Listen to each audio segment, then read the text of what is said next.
Non, c'est là. On a aussi le droit de dire qu'on ne sait pas faire. Parce que on aimerait d'ailleurs toujours faire plein de choses, pas toujours dans nos possibilités, ça ne peut pas toujours être dans nos priorités. Par contre, je crois que quand on est élu, il y a une chose qu'on n'a pas le droit de faire et que ce projet exprime bien. D'abord, il se trouve qu'à Cergy, effectivement, nous avons des lieux remarquables. Donc, on n'a probablement pas le droit de ne pas se dire que ces lieux remarquables doivent donner du sens à la ville et donner du sens à la vie dans la ville. Alors, ces lieux peuvent être différents, amener à un moment ou à un autre des manifestations différentes. Je pense à un lieu comme l'Axe Majeur, par exemple. L'Axe Majeur, on a considéré à un moment ce lieu emblématique, dans un quartier emblématique. On ne pouvait pas le laisser en l'état, on a monté un très beau projet. Avec sans conteste. C'est vrai qu'on a d'autres lieux, et je pense en particulier à la maison Gérard Philippe. Là, pour le compte, on a des contraintes et des problèmes, et qui est un lieu qu'il faut aussi pouvoir faire. On l'a fait en particulier à une occasion, là, une occasion comme on a accueilli le jazz manouche là-bas pendant tout un week-end, et peut-être pendant toute une semaine.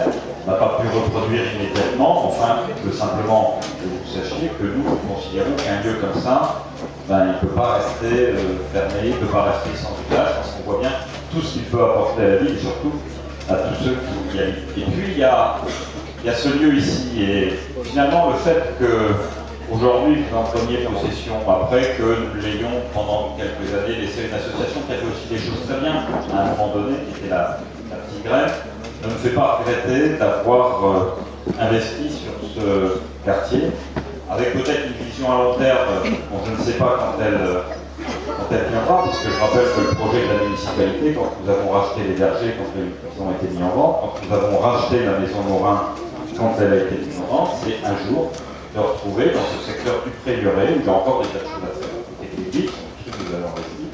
Il y a des tas de choses à faire, mais on a toujours pensé que ça serait un lieu d'animation, de culture, de rassemblement important. Donc finalement, votre projet de guinguette itinérante, bah, c'est le début du commencement d'un processus qui, j'espère, au fil du temps, quand on aura les moyens de remettre en état la maison Morin, on aura aussi d'autres moyens, permettra de réaliser ce projet de faire vivre le Prieuré.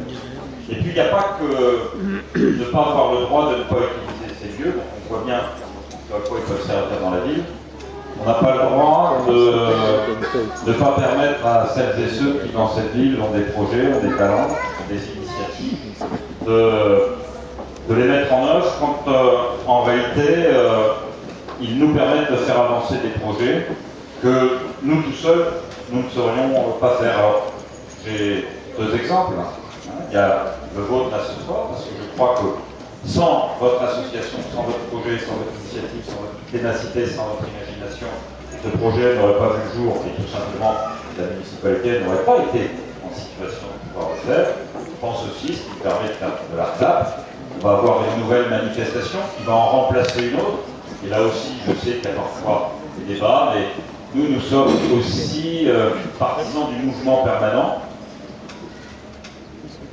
Et je pense que ce nouveau projet que nous portons, avec l'IOMIX, qui interviendra sur la base de loisirs les 28 et 29, qui va faire suite à ce qu'aura été sur plusieurs années cette très belle aventure de Sans Conteste, là encore, c'est la volonté de repartir au local, de s'appuyer et de permettre à ceux qui, au plan local, dans leurs associations, font des choses, ont des initiatives, parfois avec des moyens extrêmement limités, et permettre de faire avancer la ville, et puis de faire avancer la convivialité dans la ville, et dans la convivialité, évidemment, je me joins à ce qu'a dit à l'instant Joël, sur tout ce qui concerne la culture. Je terminerai par là.